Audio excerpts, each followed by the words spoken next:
going on, Illinois? Good evening. Today is Sunday, December 3rd. The year's almost already over.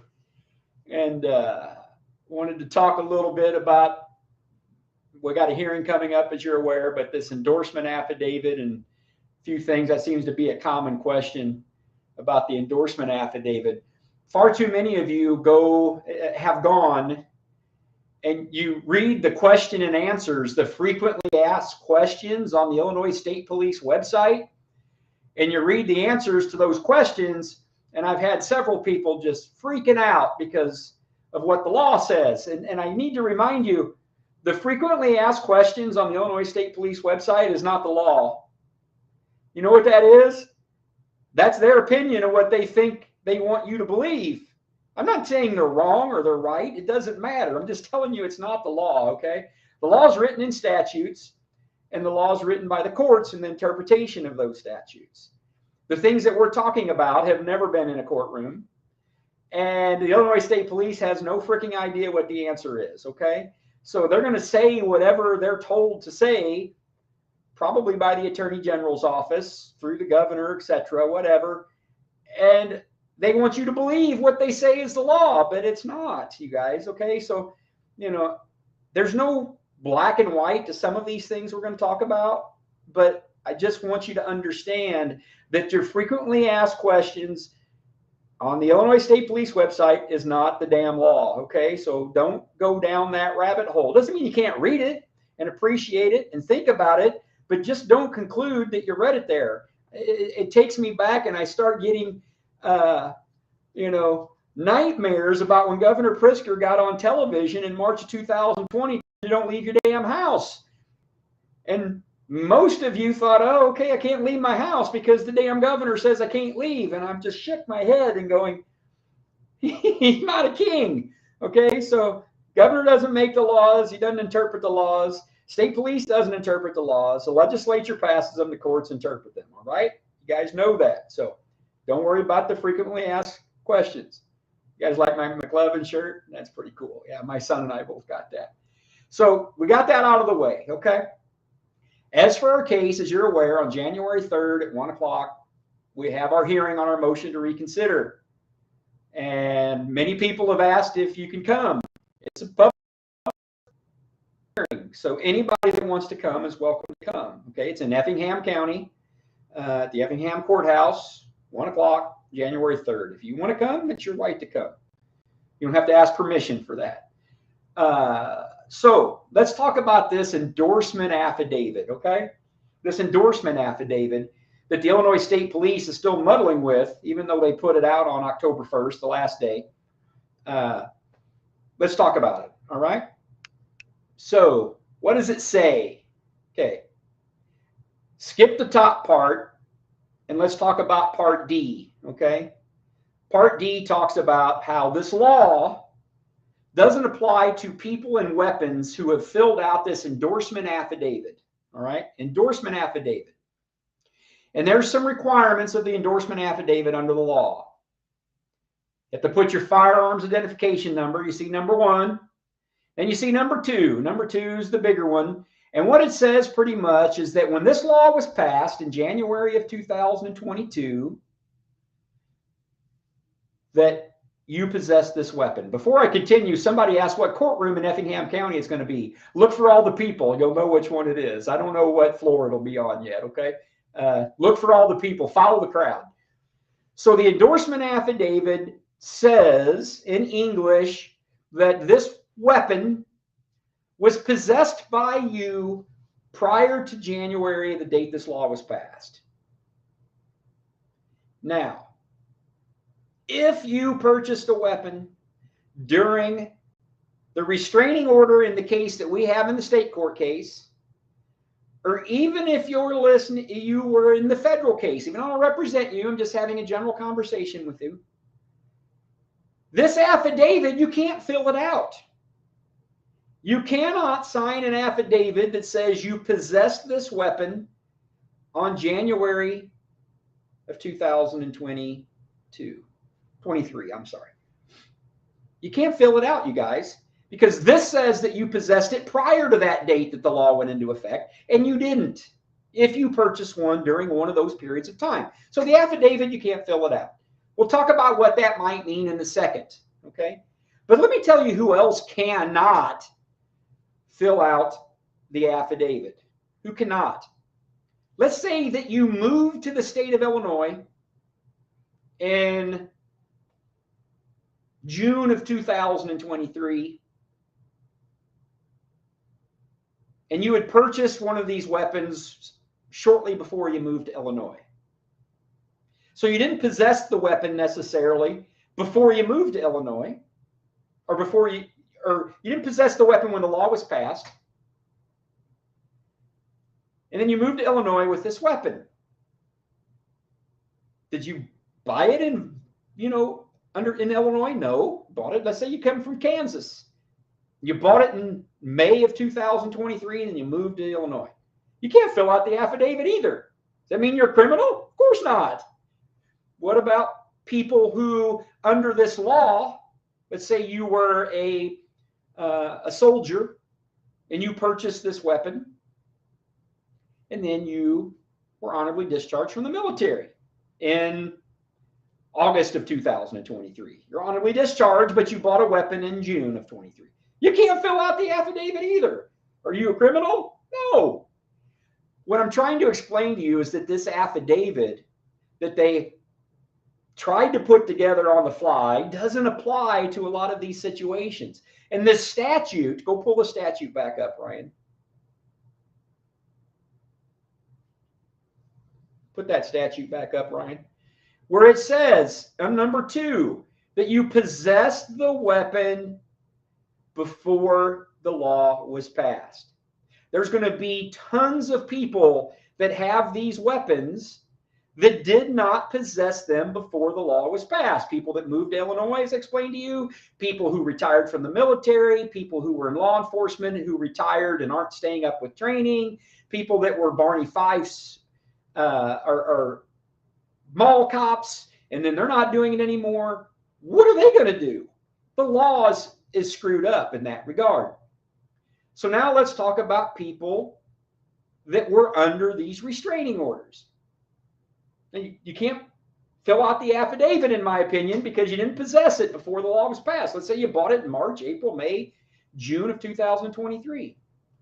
Does that mean you're a criminal because you cannot fill out the affidavit? No, it doesn't mean that. It doesn't mean that at all. They might try to say you are, but a court's going to have to determine that. So go back to the law, Ryan. You see up at the top, go to the top, where it says, except as provided in subsection D, beginning January of 24, it's unlawful for any person within this state to knowingly possess an assault weapon, etc., unless, it says, you see where it says, except as provided in D? So what that's saying is that if you don't fill out the endorsement affidavit and you possess it, it's unlawful. As I've explained to you, there's a lot of problems with that for people who move to the state exempt. But what about you who bought these weapons when this law did not apply to you, right? That what I just read to you there didn't apply. None of this applied to you. Hold on a second. Ryan just sent me something. What did you say, Ryan? Hold on. Ryan's texting me, you guys. Hold on.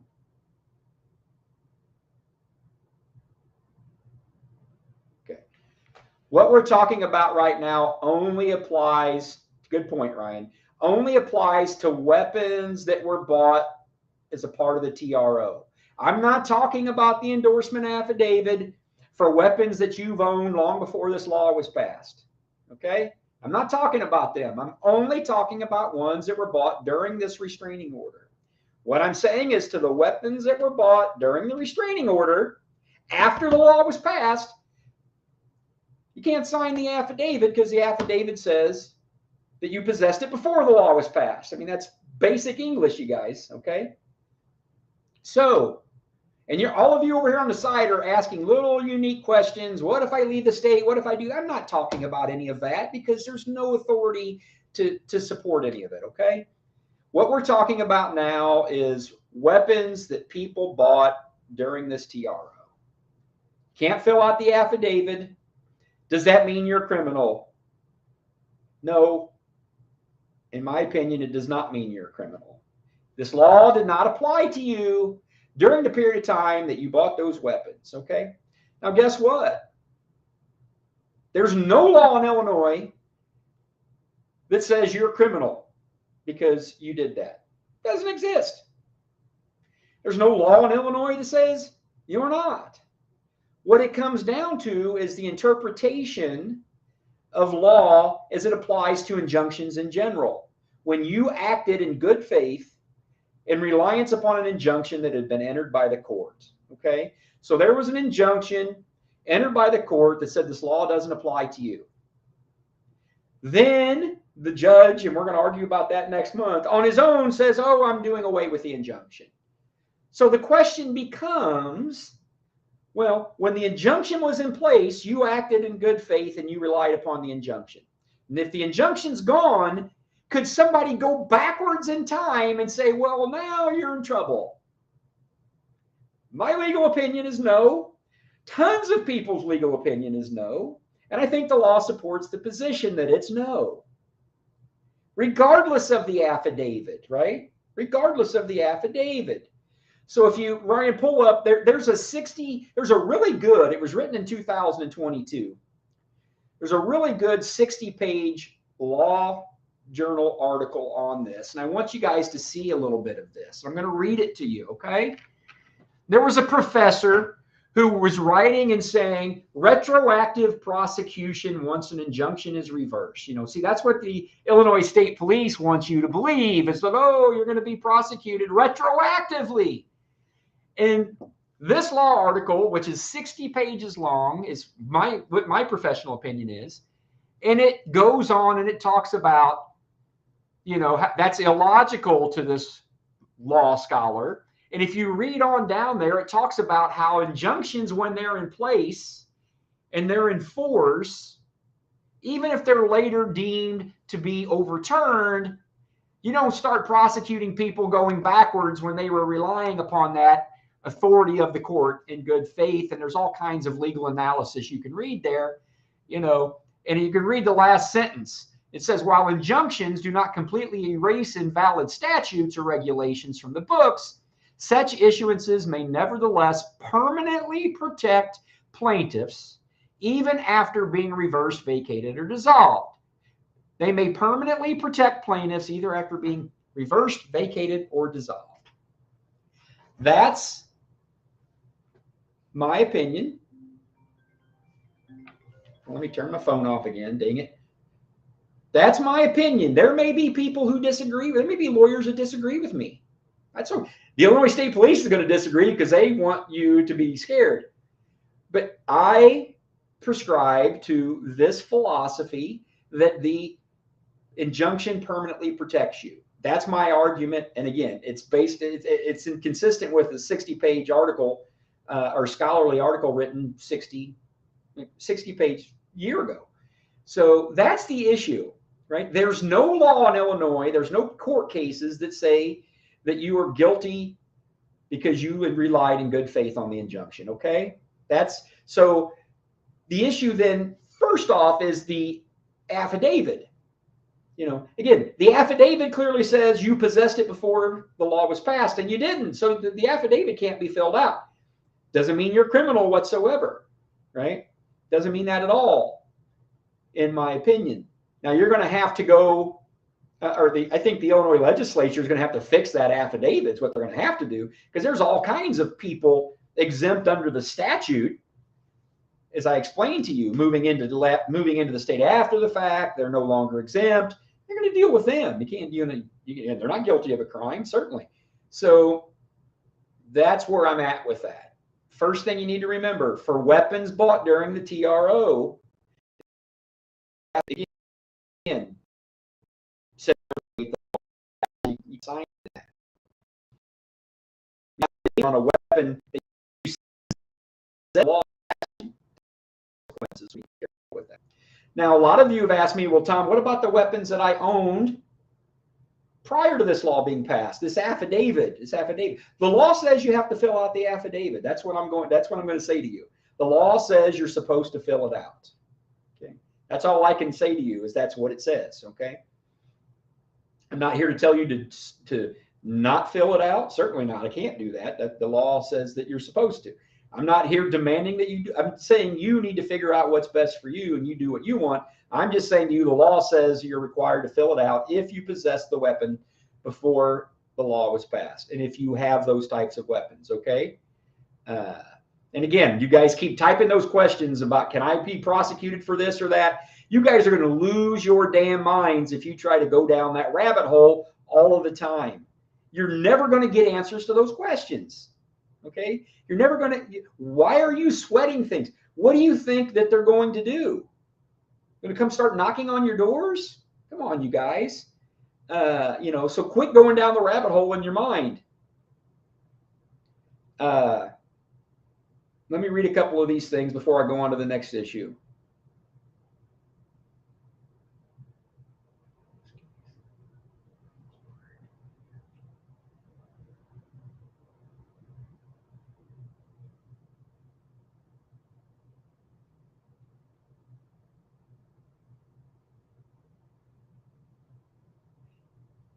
Again, you guys are asking all kinds of legal questions. I'm not going to answer them.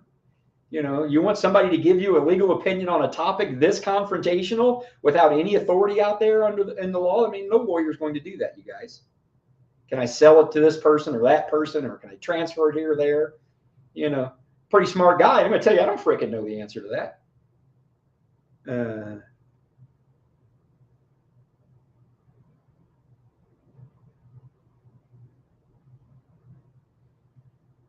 Okay.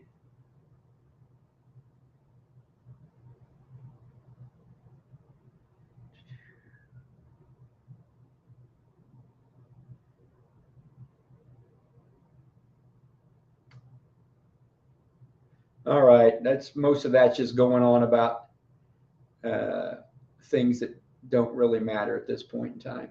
All right. So that's the issue. January 3rd, 1 o'clock, courthouse, Effingham. Follow the line. I don't know what courtroom. If you were on our TRO and you acquired a weapon during that TRO, that affidavit, you can't fill it out because you didn't possess the weapon prior to the law passing. And that doesn't mean that you're a criminal, in my opinion. Okay, it doesn't mean that. So there you go. Now, let's talk a little bit about a couple political things. And if you're not from Southern Illinois, you don't have to listen, but I think it's interesting for you to listen to. Down here in our part of the world,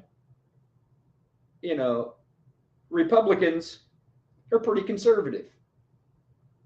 It's one of the things about our state. It's a huge state. And I'll keep reading off to the side as I'm talking. If anybody asks a question, I'll answer it the best I can about the guns. Republicans in the north sometimes are a little different, a little more moderate. That's okay. Down here in Illinois, Southern Illinois, usually pretty conservative, and it's a different. The culture's different, and that's okay. So they're in the 109th district. In the 109th district in Illinois, covers. Let me tell you about where it covers.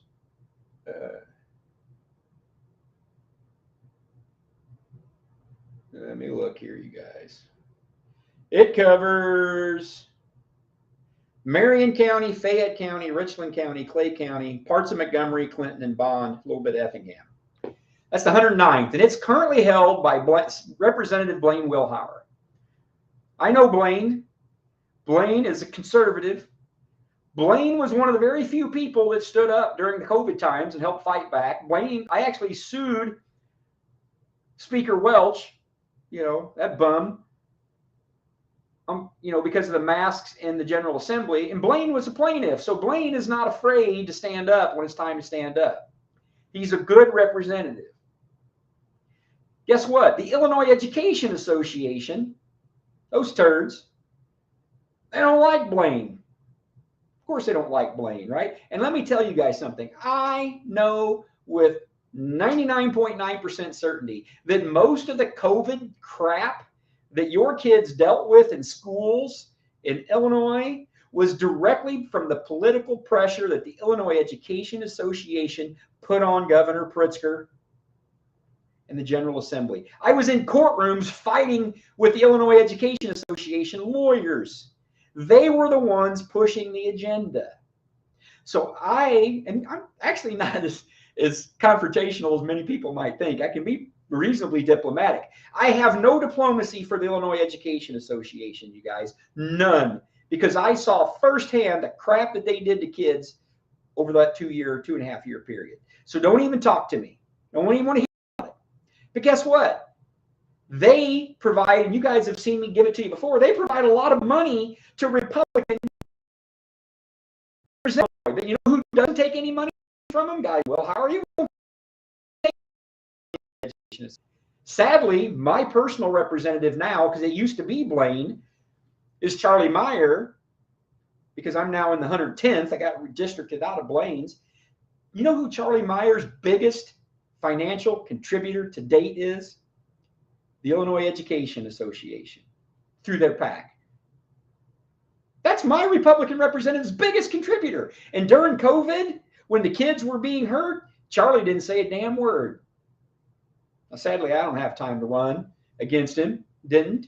But Charlie is not my cup of tea. I get along with him. I'm respectful, but you're taking money from the IEA and their people. I don't even want to deal with you. So anyway, so Blaine Wilhire, getting back to Blaine, guess what the Illinois Education Association is doing? They found a Republican to run against Blaine in the primary. They don't have enough signatures as of today, which is funny. They're still trying to collect signatures today. I have tons of people messaging me telling me that they're out. You know, representatives of the IEA are in the 109th, and the gentleman's name is Matt Hall. I don't know Matt. I'm sure Matt's probably not a bad guy. But he's in bed with the teachers union in Southern Illinois in a conservative Republican district because they want to get rid of guys like Blaine who won't take their money and won't, cater to them. Won't keep their mouth shut during COVID. Blaine didn't keep his mouth shut during COVID. Charlie kept his mouth shut during COVID. My rep. They're not finding somebody to primary Charlie, but they got somebody to primary Blaine, Matt Hall. And I'm going to make sure that everybody I know understands that this primary that they're doing with Blaine is bullshit. And Mr. Hall needs to just drop out, is what he needs to do. Because he is not going to be a Republican representative in the 109th supported by the IEA. Doesn't have it. Ryan, do you have, I want people to see that. Do you have that on my Facebook? Let me send it to you, Ryan. And I want you to post this for people to see that picture that shows him. I'm sending it to you right now, Ryan. Put this up there. I want people to see this. I want you to see, they put a little sign out there. They were somewhere in Salem yesterday, and a buddy sent it to me laughing. Little sign, and I'll read it to you. IEA member signature drive for House District 110 candidate Matt Hall. So if you live in the 110th and you're Republican, I hope you think that Blaine's doing a good job, because I personally think he is. There it is. Look at that, you guys. That was in Salem yesterday in the 110th or 109th. I'm sorry. 110th. I'm getting them backwards. I'm the 109th. Blaine's 110th. Look at that. IEA school union signature drive for a Republican. It's just fucking ridiculous. I'm sorry. I shouldn't have said the F word. No, nobody can. Nobody's challenging Charlie. I thought about it. I just don't have time right now. I'm busy with other stuff. But yeah, in the 109th, somebody needs one. So anyway, I want you guys to know that. So if you're in the 110th with Blaine, support Blaine in the primary. He needs to get through easily. Matt Hall needs to get just his family's votes, because we need to send a message to the Illinois Education Association, which is no good for kids. because they're not about teaching kids. They're about influencing policy of our state, not just teaching children. They went too far. Just stay out of Southern Illinois. Go on back up north to Chicago, where everybody loves you. And, sadly, too many Democrats up there right now. And leave Southern Illinois alone. We don't need the Illinois Education Association down here. We'll get rid of Charlie in due time, okay? But right now, Matt Hall needs to go packing. Next one is, I haven't talked about this one much, but when talking about Blaine standing up during COVID, that goes a long way with me, because politicians, I've learned, and this is a word from one of somebody on the Illinois GOP, who I'll leave his name out of it, like squeamish Republicans. We got to have squeamish Republicans. And I'm like, what the hell is a squeamish Republican? Hold on. Taylor, I might represent somebody under that. I don't know yet. I'm like, what's a squeamish Republican? And so to me, a squeamish Republican is a Republican that keeps their mouth shut when they're told. And they don't stand up for people if it's not politically expedient. That's what I call squeamish. I'd call a squeamish Democrat the same thing. They just have different philosophical beliefs, right? But I don't want a squeamish politician at all. I want somebody stand up, do what they think's right, be as respectful as they can, but don't be squeamish. Don't start, him-hawing around. Well, that's what the state Illinois GOP wants. They want squeamish Republicans. I don't like them. Blaine's not squeamish. Matt Hall would be squeamish, in my opinion. He'd have to be, because the Illinois Education Association wouldn't give him any money if he wasn't. So we've got a U.S. Congress race down here. I haven't said anything about, and I'm not going to really say a whole lot about it. But, we've got Representative Mike Bost, who's in the 12th here in Southern Illinois. I've met Mike several times. I don't have anything bad to say about Mike at all. But Darren Bailey's running against him, okay? And I've been thinking about that race, and I haven't, taken a position other than I have to give. I'd be remiss if I didn't give Darren the same credit that I give Blaine, because during COVID, when Darren was in the Senate, how many people in Illinois were trying to stand up for people when it wasn't politically expedient? Well, the first two people to walk in a courtroom in April 2020 was Darren Bailey and me, fighting for what we thought was right. And it wasn't as popular then as it was in February of 22, when we got the injunction off. Me and 700 parents or whatever kids got the masks off the kids. So I have a lot of respect for Darren for being the type of politician that will stand up for people when he thinks something's going on that's wrong. That's a rare quality, you guys. In politics, I'm here to tell you it's a rare freaking quality, because usually when there's pressure on a politician, you know what they do? They crawl in a hole and they keep their mouth shut. And I'm not saying that Mike Bost is that kind of guy. I'm not saying that. I'm just saying that Darren, I know what kind of man he is, and so I wish him well in that race, the primary in the 12th, because he's the kind of guy, he's going to stand up for people if what he thinks is right. And that's, primarily what I want to say about Blaine and Mr. Hall trying to primary him. It's completely out of line. So, but that's just, politics sucks, to be honest with you. I don't like it. So let me read the questions here real quick.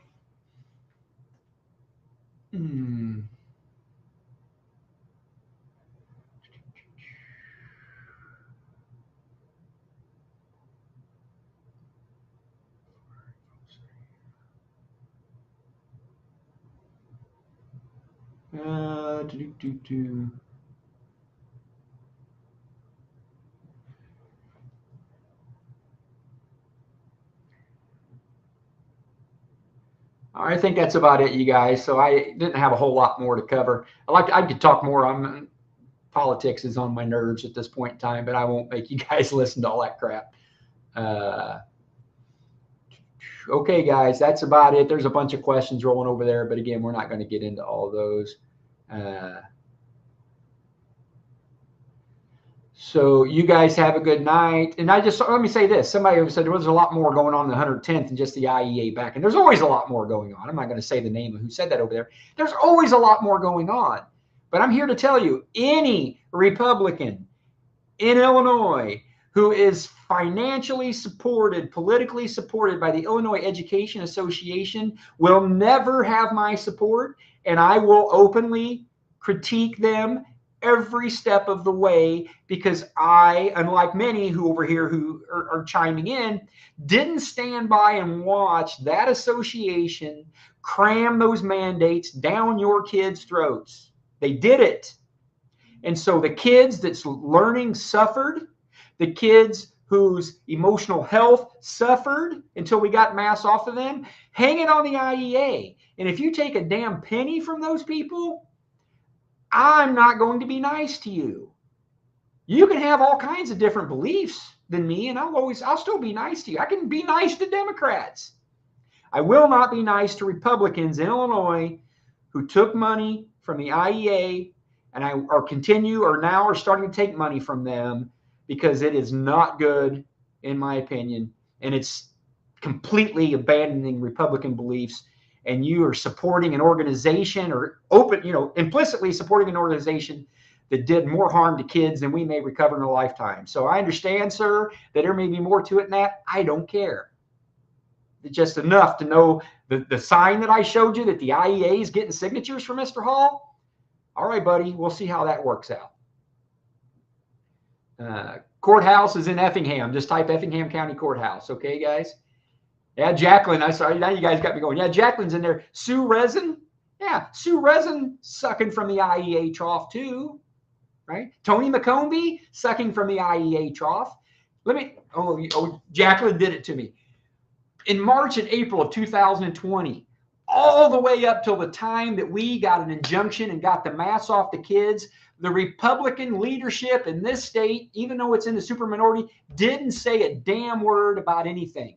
And you know why? Because some of their major contributors to the tunes of hundreds of thousands of dollars was the Illinois Education Association. That's why they didn't say anything. Now, could they have changed things politically? Maybe not. They're in the super minority. But guess what? Open your damn mouth and say something. No. Blaine Wilhauer did. Brad Hallbook did. Dan Calkins, even though I've not been kind to Dan because of the gun case, Dan didn't keep his mouth shut. Adam Niebuhr didn't keep his mouth shut. Chris Miller didn't keep his mouth shut. Darren Bailey, sure as hell, like me, didn't keep his mouth shut.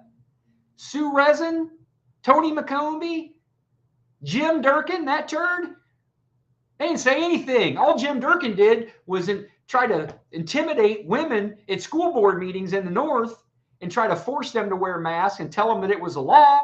He's a freaking lawyer. He knew it wasn't the law. So you guys got me fired up now. That's why I don't support Matt in taking the money from the IEA. He should have got good advice before he started taking their money. These people hurt your kids, and the ones that are taking the money from the IEA and won't speak up, they're a bunch of cowards, and they're a bunch of just political operatives sucking from the trough, and I don't have any use for them. That means I'm never a politician? I don't give a shit. I don't care. But somebody's got to say it. Why the hell isn't somebody going to say it? I'll say it.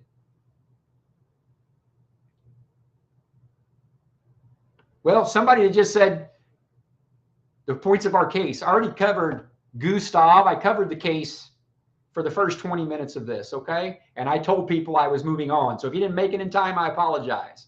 But if you look at what I put this out there to say, it said the gun case and political matters. So with all due respect, I already said that, and I covered that a long time. So good night, everybody. Matt Hall again. Did I say the name wrong? Blaine Wilhauer, Matt Hall, primary, 110th. Blaine Wilhauer all the way. Matt's getting the money from the IEA. Now I'm a poet. See you guys. Take care.